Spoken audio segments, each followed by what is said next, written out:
Praise the Lord, praise the Lord, hallelujah, hallelujah, praise the Lord. క్రీస్తుని స్వరానికి స్వాగతం, సుస్వాగతం. దైవజనమా, క్రీస్తుని సంగమా, యేసుని అపారమైన ప్రేమను ఎరిగి ఆయన ప్రేమలో జీవిస్తున్న నా ప్రియ సహోదరి సహోదరులారా, దేవుని నామంలో శుభాభివందనాలు. క్రీస్తుని స్వరానికి, ఆయన సన్నిధికి మీరందరూ ఆహ్వానితులై ఆయన సన్నిధిలో ఆయనతో గడుపుటకు, ఆయనలో నిలిచిపోవుటకు పిలుచుచున్న ప్రతి ఒక్క బిడ్డని దేవుడు దీవించబడునుగాక. ఆమేన్, ఆమేన్. ప్రార్థించుతున్నాను. సర్వశక్తి గల పితైన సర్వేశ్వర, కృపకు ఊటైన దేవా, నా ఆత్మీయ తండ్రి, నా ఆలోచనకర్త, నా ఆది సంపూర్ణుడా, నా ఆది నీవే, అంతము నీవే నాయన. ప్రభువా, ఇదిగో తండ్రి, సాయంకాల సమయమందు నీ బిడ్డల్ని ఏరాళముగా దీవించు. నీ వాక్కును వినుటకై, నీ వాక్కును పంచుటకై, నీ వాక్కును జీవించుటకై ప్రతి బిడ్డను కూడా నీ సామర్థ్యము గల దీవెనతో దీవించి, నీ కృప, నీ కరుణ, నీ మహిమతో నడిపించమని ప్రతి బిడ్డ హృదయ వేదనను ఎరిగి ఈ మహమ్మారైన కరోనా వైరస్ను అనగా నీ ఆగ్రహాన్ని పూర్తిగా తెప్పించుకుని మాపై మీ కరుణను చూపమని మా నాథుడని యేసు పరిశుద్ధ నామములో ప్రార్థించుచున్నాము తండ్రి. ఆమేన్, ఆమేన్, ఆమేన్. పరలోకమందున్న మా యొక్క తండ్రి, నీ నామం పూజింపబడునుగాక, మీ రాజ్యం వచ్చునుగాక, మీ చిత్తం పరలోకం నెరవేరినట్టు భూలోకం నెరవేరినగాక. నా నాటికి కావలసిన అన్నము మాకు నేటికి ఇవ్వండి. మా దగ్గర అప్పబడిన వారిని మేము మన్నించినట్టు మీరును మన్నించండి. మీ శోధనని ప్రవేశింపక కీడు నుండి రక్షించండి. ఆమేన్. Praise the Lord, praise the Lord, praise the Lord. హల్లెలూయా, హల్లెలూయా. దైవజనమా, క్రీస్తుని సంగమా, యేసుని అపారమైన ప్రేమలో జీవిస్తున్న నా ప్రియ సహోదరి సహోదరులారా, యేసు క్రీస్తు ఆయన పునరుత్థాని అయి తన పరలోకానికి వెళ్ళినప్పుడు ఎలా అయితే నా తండ్రి నన్ను పంపించున్నాడో నేను కూడా మిమ్మల్ని పంపిస్తున్నానని యోహాను 19వ అధ్యాయంలో 20వ అధ్యాయంలో స్పష్టంగా చదివితే దేవుడు మాట్లాడుతున్న మాటలు ప్రతిదీ కూడా మనకు జ్ఞాపకం వస్తుంది. అదే దేవుడు జీవించినప్పుడు ఆయన బ్రతికి ఉండంగానే మరణాన్ని జయించిన తర్వాత పునరుత్థాన వెళుతున్నప్పుడు చెప్తున్న మాట, అదే మాట ఆయన బ్రతికి ఉన్న నాడే మనతో కూడా చెప్పాడు. ఆయన జీవము కలిగి ఉన్నప్పుడే జీవగల మాటలను మనకి ఇచ్చి ఉన్నాడు. ఆయన జీవగల మాటలను కొద్దిమంది, ఒకరు ఇద్దరు దేవుని నామంలో దేవుని ఆరాధిస్తున్నవారు, దేవుని ప్రార్థించేవారు, దేవుని వాక్కును ప్రకటించేవారు, దేవుని సేవకులను పిలువబడివారు ఆయన వాక్కును పంచుటకు ముందు వెళుతుండగానే వాళ్ళతో పాటు ఎవరైనా సేవ చేయాలి, వాక్యాన్ని పంచాలనుకున్నప్పుడు వాళ్ళని కొన్ని ఆంక్షలతో, కొన్ని మాటలతో వాళ్ళని పక్కన పెడుతున్నారు. ఉదాహరణ కాదు, సత్యం. క్రైస్తవ సహోదరుడు ఒకరు, సహోదరి ఒకరు, సహోదరుడు కూడా సహోదరి కూడా రోజు ప్రకటింపబడుతున్న దేవుని వాక్కు అనగా ఈ వీడియోస్ని ఫేస్బుక్లో వాడిని ట్యాగ్ చేస్తే వాళ్ళు కాస్తంత బాధపడుతున్నారు, కోపగించుకుంటున్నారు. దేవుని వాక్కు ఎవరు పంచినా అది వాక్కు ముందు, పంచేవారు తర్వాత. పంచుతున్నది వాక్కు.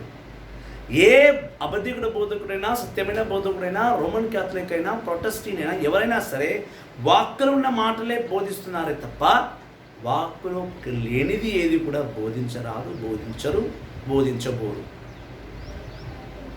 ఇద్దరు మాత్రము దేవుని వాక్కును వాళ్ళ ఫేస్బుక్ వాళ్ళని మా వీడియోస్ పైన ట్యాగ్ చేసినప్పుడు మీరు ఎలా ట్యాగ్ చేస్తారు? నీకు ఎవరు పర్మిషన్ ఇచ్చారు? మీరు నన్ను అడిగారా? వాక్కు పంచుటకై ఎవరు అడగరాదమ్మా. ముందుగా అడగాల అన్నప్పుడు ఒక డౌట్ ఏమొస్తుందంటే, నువ్వు ఎక్కడో ఆ వ్యక్తితో ఒక దూరపు రిలేషన్షిప్లో ఉన్నావని మాత్రమే అర్థమవుతుంది. ఒక సహోదరిగా, ఆత్మని ఎరిగిన సహోదరిగా, ఆత్మని ఎరిగిన సహోదరుడుగా ఉన్నావని తలంచే వాళ్ళు నీపై నమ్మకం పెట్టి నిన్ను కూడా వాళ్ళ సేవలో ఒక భాగం చేశారే తప్ప నీ పర్మిషన్ తీసుకోవాలనే ఆలోచన వాళ్ళకి కలగలేదు. నాకు నిజంగానే కలగలేదు. నా సహోదరి అనుకోని, నా సహోదరుడు, నాకెంత దేవుని పట్ల దాహం ఉందో వాళ్ళ దాహం కలిగిన వారు కదా, వాళ్ళ దాహం కలిగిన వారు, అందుకే వాళ్ళు నాతో పాటు సేవ చేస్తారు. నేను వాళ్ళతో కలిసి సేవ చేయాలని నా వీడియోస్ని వాళ్ళతో ట్యాగ్ చేశాను. దేవాది దేవుణ్ణి అడిగాను, ప్రభువా నేను చేసినది తప్ప, నా మనసు నొచ్చుకొని అడుగుతున్నాను, నేను చేసింది తప్ప అన్నప్పుడు దేవుడు నాతో మాట్లాడిన మాట లూకాసు సువార్త 4వ అధ్యాయము 16వ వచనం నుండి ధ్యానిస్తాం. John's gospel chapter 4 verse 16. లూకాసు సువార్త 4వ అధ్యాయం 16వ వచనం నుంచి ధ్యానిస్తాం. Then Jesus went to Nazareth, where he had been brought up, and on the Sabbath he went as usually to the synagogue. He stood up to read the scriptures and was handed the book of the prophet Isaiah. He unrolled the scroll and found the place where it is written, "The Spirit of the Lord is upon me, because he has chosen me to bring good news to the poor. He has sent me to proclaim liberty to the captives and recover of sight to the blind, and set free the oppressed, and announces that the time has come when the Lord will save his people." Jesus rolled up the scroll, gave it back to the attendant, and sat down. All the people in the synagogue had their eyes fixed on him, and he said to them, "This passage of scripture has come true today, as you heard it being read." They were all well impressed with him and marveled at the accurate words that he spoke. They said, "Isn't he the son of Joseph?" He said to them, "I am sure that you will quote the proverb to me, 'Doctor, heal yourself.' You will also tell me to do here in my hometown the same things you have heard were done in Capernaum."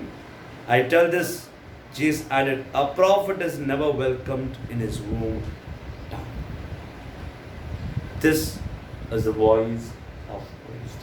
ఇది క్రీస్తుని స్వరము. వినవారా నీకు స్తోత్రం కలుగును గాక. నీకెనలేని మహిమ ఘనత ఆరాధన చెల్లించును గాక. ఆమేన్, ఆమేన్.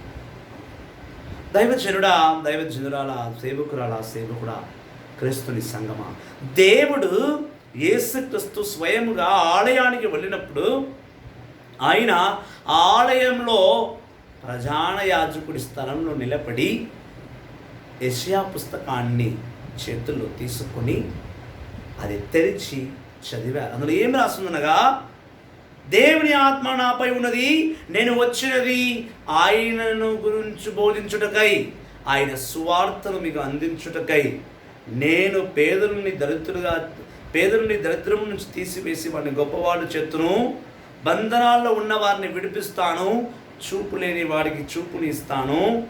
ఇది దేవుని రాకడ సమయం, ఆయన వచ్చుచున్నాడు. కావున ఇటువంటి సమయంలో మనమందరూ రక్షింపబడుగాక అని ఆయన ఆ యెషయా గ్రంథంలో రాయబడిన వాక్యాన్ని చదివి వినిపించిన తర్వాత ఆయన మళ్ళీ ఆ పుస్తకాన్ని చుట్టి పక్కన పెట్టేశాడు. యేసుక్రీస్తే స్వయముగా చెప్తున్నాడు, ఆయన ఆత్మ అభిషేకించుచున్నది, బంధనాల్లో ఉన్న వారిని విడిపించునుగాక. మీరు అనవచ్చు, నువ్వు యేసుక్రీస్తువా, నువ్వు చెప్తే మేము వినాలా, నీ వీడియో మేము ట్యాగ్ చేయాలని. అయ్యా, ఇది నా వీడియో అని నువ్వు అనుకుంటే, నేను బోధిస్తున్నాను అనుకుంటే నువ్వు ట్యాగ్ చేయాల్సిన అవసరం లేదు, వద్దు. కానీ దేవుని వాక్, ఆ వాక్కు నేను లోబడుతున్నాను, అదే వాక్కు నేను బోధిస్తున్నాను. కాబట్టి నా సహోదరుడు, నేను ఏ రాజ్యం గురించి పోరాడుతున్నానో, నేను ఏ దేవుడి గురించి ప్రకటిస్తున్నానో, నా సహోదరుడు కూడా ప్రకటిస్తున్నాను. నేను తలంచితే చాలు, వాక్కు దాని అంతటా దాన్ని వందల వేల మధ్యలోకి వెళుతుంది. ఇదే మాట యెషయా గ్రంథముతో యావే తండ్రి పలికాడు. యెషయా గ్రంథము 61వ అధ్యాయం, అనగా యేసుక్రీస్తు ఏ వాక్యానైతే యెషయా గ్రంథంలో చదివాడో అదే వాక్కు యెషయా గ్రంథం 61వ అధ్యాయం. The sovereign Lord has filled me with spirit. Isaiah chapter 61. The sovereign Lord has filled me with spirit. He has chosen me and sent me to bring good news to the poor, to heal the brokenhearted, to announce the release to captives and freedom to those who are in prison. దేవుడు తన ఆత్మను నింపిన పంపించుచున్నాడు. విరిగి ఉన్న హృదయానికి వాక్కును అందించు, బంధనాల్లో ఉన్న వారిని విడిపించు అని దేవుడిని పంపించున్నాడని ఆనాడు దేవుడు యెషయాతో మాట్లాడి ఉన్నాడు. ఆ యెషయాతో మాట్లాడిన అదే మాట యేసుక్రీస్తు లూకా సువార్త 4వ అధ్యాయం 16వ వచనంలో బోధించుచున్నాడు. ప్రియబిడ్డ, నేను ఎందుకు నా వీడియో మీతో ట్యాగ్ చేశానంటే మీ ఫేస్బుక్లో ఉన్న అన్ని ఫ్రెండ్స్ ఆ వాక్యాన్ని వింటారని, నా మినిస్ట్రీని ప్రమోట్ చేసుకోవడానికో లేదా నన్ను ప్రమోట్ చేసుకోవడానికి కాదు. నాకు ఎవరు ప్రమోషన్ ఇవ్వాల్సిన అవసరం లేదు. నాకు ప్రమోషన్ అనేది వద్దు. నన్ను నేను ప్రమోట్ చేసుకోవడానికి నేను ఇక్కడ లేను. నేను ప్రభుని ప్రమోట్ చేయడానికి ఉన్నాను. ఆ ప్రమోషన్లో భాగము నువ్వు కూడా నాతో పాటు సేవ చేస్తున్నావు. దేవుని ఎరిగి ఉన్నావు, దేవుని తెలుసుకున్నావు, దేవుని ఆత్మగల జీవితం పొందుకున్నావు, దేవుని గురించి దాహము కలిగి తపము కలిగిన వాడవు, కలిగిన సహోదరివి. అందుకే నేను నాతో పాటు కలిసి సేవ చేస్తానని అనుకున్నానే కానీ నేను ఏదో మీ ఫేస్బుక్ మీద ఉన్న ఫ్రెండ్స్ అందరినీ నా వైపు తిప్పుకోవాలని, ఆకర్షణ చేసుకోవాలని కాదు. నా ఉద్దేశం వల్ల ఒకటే, దేవుని వాక్కు ప్రకటింపబడాలి, దేవుని వాక్కు బోధింపబడాలి. ఎవరు బోధించినా వాక్కును బోధించాలి. ప్రజలకు వాక్ అవసరం. అందరూ ఎటువంటి సిచ్యువేషన్లో ఎప్పటి నుంచో నేను మిమ్మల్ని ట్యాగ్ చేస్తున్నాను, వాస్తవమే. అప్పుడు కూడా దేవుడు ఈ ప్రజల్ని కావాలనుకున్నాడు. ఈ ప్రజలకి దేవుడు కావాలి. దేవుడికి మనం అందరం ఉన్నాం, కానీ ప్రజల్ని దేవుడి వరకు తీసుకెళ్లాల్సిన కార్యం మనది. అందుకే ట్యాగ్ చేస్తున్నాం. ఫేస్బుక్లో ట్యాగ్ అనే ఆప్షన్ ఉంటుంది. మన స్నేహితుల్ని మాత్రమే ట్యాగ్ చేస్తాం. నేనేం ప్రైవేట్ వీడియో ట్యాగ్ చేయలేదు, నా కుటుంబ విషయం ట్యాగ్ చేయలేదు, నేను ఏది ట్యాగ్ చేయలేదు. ప్రియ సహోదరుడా, దైవ కార్యంని ట్యాగ్ చేశాను. ట్యాగ్ అనగా దేవుడు అడిగాను, ప్రభా దీనికి ఫుల్ ఫామ్ ఇవ్వండి అని అడిగాడు. టీ అంటే టీచింగ్స్ ఆఫ్ గాడ్. దేవుని శిక్షణలో నిన్ను పొందుపరిచాను. దేవుని యొక్క మాటలు నీ ద్వారా ప్రజలకు అందాలని నిన్ను ట్యాగ్ చేశాం. అడోరింగ్ గాడ్, ఆ వాక్కుల ద్వారా దేవుని ఆరాధించటం. Generous to share the word of God. ఎవరైనా దాతలు అవ్వచ్చు. సొమ్మున్న ప్రతి ఒక్కరు దాతలే. వారందరికీ నా హృదయపూర్వక నమస్కారాలు. కానీ వాక్కును అందించేవాడు, వాక్కుని దానంగా ఇచ్చేవాడు ప్రలోకవాసి, ప్రభుని ఇష్టమైన బిడ్డ. నేను దాదాపు నా వీడియోస్లో, నా మెసేజెస్లో 100 మందిని ట్యాగ్ చేస్తాను. ఇప్పటి వరకు నా 17 సంవత్సరాల నా సేవ జీవితంలో దేవుడి ఎంపికను బట్టి, ఆయన దీవెన బట్టి నన్ను ఇద్దరు మాత్రమే నన్ను అడిగారు, నన్ను ట్యాగ్ చేయవద్దు, నీ ఒక్కడికే సేవ వచ్చా, నీ ఒక్కడికే వాక్యం బోధించవచ్చా, మాకు రాదా, మాకు తెలిసిలే వాక్యం అని ఒక సహోదరుడు అన్నాడు. మాకు తెలిసిలే వాక్యం, నన్ను ట్యాగ్ చేయడం ఎందుకు? వాక్యం తెలిసిన వారు ఆ మాట అనరు.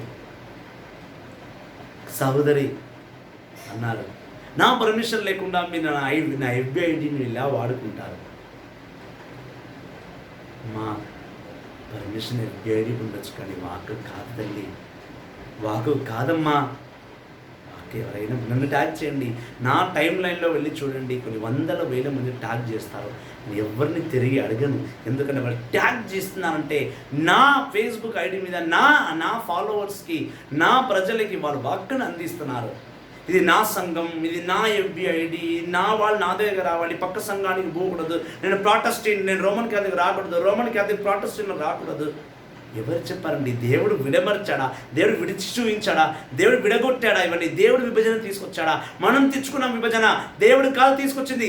బైబిల్లో ఏ ఒక్క వచనమైనా చూపించండి, ఇది ప్రాటెస్టెంట్ వాళ్ళ వాక్యము, ఇది రోమన్ క్యాథలిక్ వాళ్ళ వాక్యము, ఇది హైందవుల వాక్యము, ఇది ముస్లింల వాక్యము. వాక్యం అందరికి కావాలండి. నా సంఘం వాళ్ళు నా మాటనే వినాలా, నేను కాపరిని, నా మాటనే వినాలా. వేరే వాళ్ళు కాపరి కాదా? వేరే వాళ్ళ కాపరి కాదా? ఇది నీ అనే మాట పోయి మనది అని రావాలి. నీ అని ఉండాలి. అది ఎప్పుడు? పర్సనల్ లైఫ్లో, స్పిరిచువల్ లైఫ్లో కాదండి. మీరు రోమన్ క్యాథలిక్, మీరు నన్ను ఎట్లా ట్యాగ్ చేస్తారు అంటే, రోమన్ క్యాథలిక్ వాళ్ళ ప్రభు యేసుక్రీస్తుని ఆరాధించట్లేదా? ప్రొటెస్టెంట్ వాళ్ళ ప్రభు యేసుక్రీస్తుని ఆరాధించలేదా? ఈ రోమన్ క్యాథలిక్ ప్రొటెస్టెంట్ మనం తెచ్చుకున్నాం, కానీ దేవుడు ఇచ్చాడా? ఆదికాండం నుంచి ప్రకటన గ్రంథం చూస్తే ఎక్కడ కూడా దేవుడు విడగొట్టే మాటలు మాట్లాడలేదు, విడగొట్టలేదు ఎవరిని కూడా. అందరూ ఆయన బిడ్డలు, ఆయన మహిమ కొరకై పనిచేస్తున్నాం, ఆయన సృష్టిస్తే ఆరాధిస్తున్నాం, ఆయన కొరకై కార్యం చేస్తున్నాం. ఆయనను గురించి మాట్లాడినప్పుడు పర్సనల్ ఎలా అవుతుంది? పర్మిషన్ తీసుకోవాలి అని ఒక మాట అన్నారు, దాన్ని నేను సారీ చెప్తున్నాను. నిజంగానే పర్మిషన్ తీసుకోకపోవచ్చు, కానీ నేను మా సహోదరుల కన్నా ఎక్కువగా మిమ్మల్ని అభిమానించాను, నా సహోదరుడు కన్నా ఎక్కువ అభిమానించాను. ఎందుకంటే రక్త సంబంధికులు దేవుడు నిర్ణయిస్తాడు, దైవ సంబంధికులు దేవుడి ద్వారా నిర్ణయింపబడి నడవబడతారు. రక్త సంబంధికులైనా విడిపోవచ్చునేమో కొన్నిసార్లు పర్సనల్ లైఫ్ ద్వారా. దైవ సంబంధికులు ఎప్పుడు విడిపోకూడదు. మనం విడిపోకుండా పట్టుకోవాలి. నేను ఇప్పటి వరకు ఏ దైవ సంబంధికుని కూడా విడిచిపెట్టలేదు. దేవుని ఎరిగిన వారు దేవుని విడిచిపెట్టరు, పట్టుకొని ఉంటారు. అదే మనం చూస్తున్నాం. మనము నిర్గమకాండంలో 19వ అధ్యాయము 7వ వచనం చూస్తున్నాం. Now if you will obey me and keep my covenant, you will be my own people. The whole earth is mine, but you will be my chosen people, a people dedicated to me alone, and you will serve me as priests. You will serve me as my servants. So Moses went down and called all the leaders of the people together and told them everything that the Lord has commanded him. Then all the people answered together, we will do everything the Lord has said. And Moses reported this to God. 10 ఆజ్ఞల గురించి ప్రభు మాట్లాడడానికి మునుపు మోషేని పిలిచి అడిగాడు, మోషే, నా ప్రజలకు వెళ్ళి చెప్పు, నా మాటను గౌరవించమని చెప్పు. నాతో వాళ్ళు చేసుకున్న నిబంధన ఏమనగా నా మాటను వాళ్ళు గౌరవించడం. ఈ యావత్తు భూప్రపంచం, ఈ భూలోకమే నాది, నా సొంతం. కానీ అందులో మాత్రం నేను మిమ్మల్ని ఎన్నుకున్నాను. భూమి మీద చాలామంది ఉన్నారు. ఐగుప్తులు ఉన్నారు, అమెరికలు ఉన్నారు, ఇజిప్తులు ఉన్నారు, పెజటీలు ఉన్నారు, కానానీయులు ఉన్నారు. కానీ ఇజ్రాయిల్ని దేవుడు ఎందుకు ఎన్నుకున్నాడు? ఇజ్రాయిల్ మొరపెట్టాడు కాబట్టి. నన్ను దేవుడు ఎన్నుకున్నాడు. దేవుడు తన ప్రణాళికను ఆమోసు 3:7 ప్రకారం నీ ద్వారా నా ద్వారా ప్రకటిస్తున్నారు. ఆ ప్రకటనను మనం ఎలా ఆపగలము? ఎందుకు ఆపాలి? అది ఆయన ప్రకటన కదా, ఆయన నిర్ణయం. ఆ నిర్ణయాన్ని మీరు నేను ఆపడానికి అర్హులము కాము. మోషే వెంటనే వచ్చి ఇజ్రాయెల్ ప్రజలకు, ఇజ్రాయెల్ లీడర్స్కి చెప్పాడు, దేవుడు అంటున్నాడు ఆయన్ని గౌరవించాలంటున్నాడు, మరి మీరు గౌరవిస్తారా? ఆయనతో మీరు ఒప్పందం చేసుకుంటారా? ఆయనతో మీరు ఒక నిబంధనకు వస్తారా అంటే ఇజ్రాయెల్ ప్రజలు అన్నారు, దేవుడు చెప్పినలాగే చేస్తాం. We will do everything the Lord has said. And Moses reported this to God. Israel ప్రజలు చెప్తున్నారు, ప్రభువా మోషే, మాకు నువ్వే ఉన్నావు అన్నిటికీ, నీతో దేవుడు చెప్తున్నాడు కదా, ఆయన చెప్పినట్టే విందాం. ఆయనతో మనం ఒక ఒప్పందం చేసుకున్నాం. ఈరోజు సేవలో ఉన్న నీవు, నేను, మీరు, నేను అందరం కూడా దేవునిలో ఒప్పందం చేసుకున్నాం. దేవుని వాక్కును ప్రకటిస్తామని, ఆయన సేవను, ఆయన స్వార్థను బోధించాలని. అప్పుడు ఎక్కడ మీరు వేరు నేను వేరు అయిపోయాం? ఎలా అవుతాం? మీరు వేరు నేను వేరు. మీరు నన్ను ట్యాగ్ చేయండి, మిమ్మల్ని ట్యాగ్ చేస్తాను. మన ఇద్దరి ద్వారా దేవుడు నాతో మాట్లాడుతున్న రహస్యాలు నీ స్నేహితులు తెలుసుకుంటారు. దేవుడు మీతో మాట్లాడుతున్న రహస్యాలు మా సేవకులు తెలుసుకుంటారు, మా ప్రజలు తెలుసుకుంటారు, నా ఫాలోవర్స్ తెలుసుకుంటారు. అల్టిమేట్లీ మీరు నేను దేవుడి సేవకు పాల్గొనాలి. వాక్కును దేవుడు మీతో మాట్లాడుతున్న మాటలు ఇక్కడ నా ఫేస్బుక్ మీద ఫ్రెండ్స్కి అవసరం. దేవుడు నాతో మాట్లాడుతున్న మాటలు మీ ఫేస్బుక్ మీద ఉన్న ఫ్రెండ్స్కి అవసరం. అల్టిమేట్లీ ప్రపంచానికి వాక్ అవసరం. ఆ వాక్కులో ఒక నిబంధన అవసరం. ఆ నిబంధనను మోసుకెళ్తున్నాం మీరు నేను ప్రభునికి అవసరం. అది పోయి నీకే తెలుసా ఆ వాక్యం, మాకు తెలియదా? అహంభావము, అహంకారం వద్దు సహోదరుడా. నువ్వు అంటున్నావు, నేను గాయపడి ఈ మాటలు చెప్పట్లేదు. నేను గాయపడ్డాడు ప్రభుని అడిగాను, ప్రభువా ఏం చేయమంటా? ప్రభు అన్నాడు, మాట్లాడు. వాళ్ళు కోపగించుకున్నారని వాళ్ళని విడిచిపెట్టకు. వాళ్ళకి తెలియని విషయాన్ని చెప్పు. వాళ్ళు తెలుసుకోవాలి. వాళ్ళని విడిచిపెట్టకు, వాళ్ళని పట్టిపెట్టు. ఈరోజు ప్రభు చెప్పిన మాట నేను మీతో చెప్తున్నాను. ఎప్పుడైతే ఈ ప్రజలు దేవుడు చెప్పింది మేము వింటాం అన్నారో, దేవుడు మాట్లాడడం మొదలుపెట్టాడు. నిర్గమకాండం 20వ అధ్యాయంలో 10 ఆజ్ఞలు ప్రభు చెప్తున్నారు. ఆయన చెప్పడానికి ముందు ఆయన రాకడ ఎలా ఉండిందో మనం చూస్తాం. నిర్గమకాండము 19వ అధ్యాయమును మనం చూస్తున్నాం. 19వ అధ్యాయం 12వ వచనం. మే mark a boundary around the mountain that the people must not cross and tell them not to go up the mountain or even get near it. If anyone sets foot on it, he is to be put to death. He must either be stoned or shoot with arrows without anyone touching him. This applies to both men and animals. They must be put to death. But when the trumpet is blown and the people are to go up to the mountain, then Moses came down to the mountain and told the people to get ready for worship. So they washed their clothes, and Moses said to them, "Be ready the day after tomorrow, and we don't have sexual intercourse with the meantime." On the morning of the third day, there was a thunder and lightning. A thick cloud appeared on the mountain, and a very loud trumpet blast was heard. All the people in the camp trembled with fear. దేవుడు రాకముందుకు దేవుడు చెప్పాడు, ఇంకా ఇక్కడి నుంచి 3వ రోజు నేను మాట్లాడబోతున్నాను, నువ్వు శుద్ధిగా ఉండు, స్నానం చేసుకో, బట్టలని ఉతుక్కో, భార్యాభర్తలు కూడా రాదు, వాళ్ళు కలిసికట్టుగా నన్ను ఆరాధించుటకు నా మౌంట్ సినా దగ్గర రావాలి. ప్రభు చెప్పిందంతా మేము వింటామన్న ఈ ప్రజలు ఎప్పుడైతే దేవుడు రాక అంటే ఆయన మబ్బులోకి వస్తున్నాడు అనగానే బుర్రల సప్పుడు ఊదబడింది. పెద్ద పెద్ద బుర్రలు ఊదినప్పుడు పరలోక బుర్ర సప్పుడుగా విని ఈ ప్రజలు భయపడిపోయారు. భయపడిపోయి 18వ వచనము, నిర్గమకాండం 20వ అధ్యాయం 18వ వచనంలో, when the people heard the thunder, the trumpet blast, and saw the lighting and the smoking mountain, they trembled with fear and stood a long way off. They said to Moses, "If you speak to us, we will listen, but we are afraid if God speaks to us, we will die." మోషే, నువ్వు మాట్లాడితే మేము వింటాం, దేవుడు మాట్లాడితే మేము చచ్చిపోతామేమో, మాకు భయంగా ఉంది. ఆ బుర్ర చప్పుళ్ళు మేము వినలేము. ఆయన మాట్లాడుతున్నారు, ఆ కంఠం నుండి వస్తున్న ఒక్కొక్క మాట అగ్ని వల్ల వస్తుంది, మేము వినలేము. 19వ అధ్యాయంలో వింటా అనే వీరు, 20వ అధ్యాయం నిర్గమకాండం 19వ అధ్యాయంలో వింటా అనే వీరే దేవుడు ఏం చెప్తే మేము వింటాం అని చెప్పిన ఈ ప్రజలు, ఇజ్రాయేల్ ప్రజలు, అప్పుడు ఉన్నది 6 లక్షల మంది, 6 లక్షల మెన్, 6 లక్షల పురుషులు. అనగా ఒక పురుషుడికి ఒక కుటుంబం అనుకున్నా 6 × 3 అంటే ఒక భర్త, ఒక భార్య, ఒక బిడ్డ లెక్క వేసుకున్న 18 లక్షల ప్రజానికము భయపడిపోయింది. గజగజ వణికిపోయారు దేవుని స్వరం విని. 10 ఆజ్ఞలు మాత్రం వారు వినగలిగారు, దాని తర్వాత వారు వినలా. వాళ్ళు మోసెత్తారు, మోసే నువ్వే వెళ్ళి మాట్లాడు, మేము వినలేము నాయన, ఈ ప్రభు కంఠాన్ని మేము వినలేము, ఆ బుర్రసప్పుడు మాకు అర్థం కావట్లా, మాలో భయము కలుగుతుంది. దేవుని సేవ చేస్తా అని మీరే ముందు వస్తారు, దేవుని సేవ చేయాలని ఆశ కలిగి ఉన్నారు, దేవుని మాటను ప్రకటించడానికి సిద్ధంగా ఉన్నారు, ప్రకటిస్తున్నారు. మరి దేవుని మాటను ప్రకటిస్తే మీరెందుకు ఆ ఇజ్రాయేల్ అల్పమానుల వల్లే భయపడుతున్నారు? నాకు అర్థం కావాలి. భయము రోమన్ క్యాథలిక్ పాస్టర్ అనా, బోధిస్తున్నాడనా, లేదా వీడేది బోధించేది అనే ఒక మాటనా, నేను ట్యాగ్ చేస్తే ఎక్కడ ఫ్రెండ్స్ తారుమారైపోతారనే ఆలోచన ఏమీ ఉంటుంది? అది మానవ ఆలోచన. నాకు ఇంట్రెస్ట్ లేదు తెలుసుకోవడానికి, నేను తెలుసుకోను కూడా. కానీ స్వచ్ఛమైన దేవుని సేవ చేస్తున్న వారు వాక్కును, సేవకులను రిజెక్ట్ చెయ్యరు. స్వార్థను బోధించు వారి పాదములు సుందరమైనవి, ధన్యమైనవి. రోమాపత్రిక 10వ అధ్యాయం 11.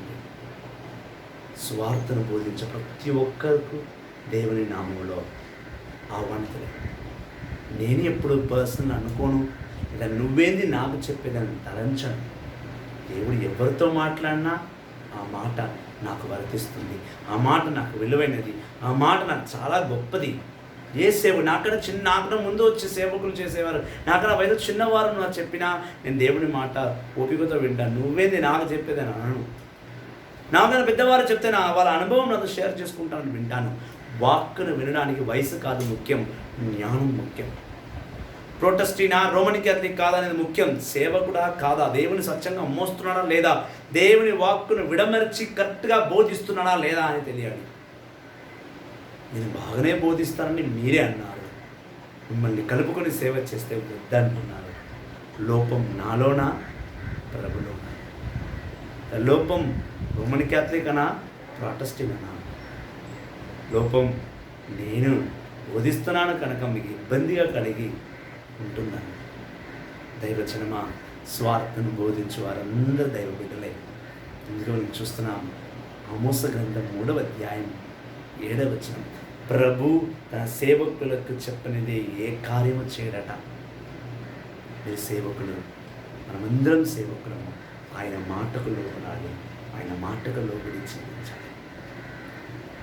ట్యాగ్ చేయడం క్రైమ్ కాదు.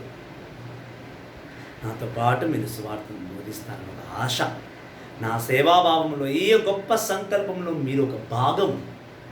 వద్దంటే ఆపేసాను ఆల్రెడీ. మీకు ఇష్టం లేని కార్యం నేను ఏది చేయను. కానీ ప్రియ సహోదరా, దేవుని సేవ చేయడం పెద్ద చిన్న, ముసలి ముత్క, మొగ ఆడ ఏమి ఉండదు. మనం సేవకులు. ఆయన వాక్కును బోధించాలి.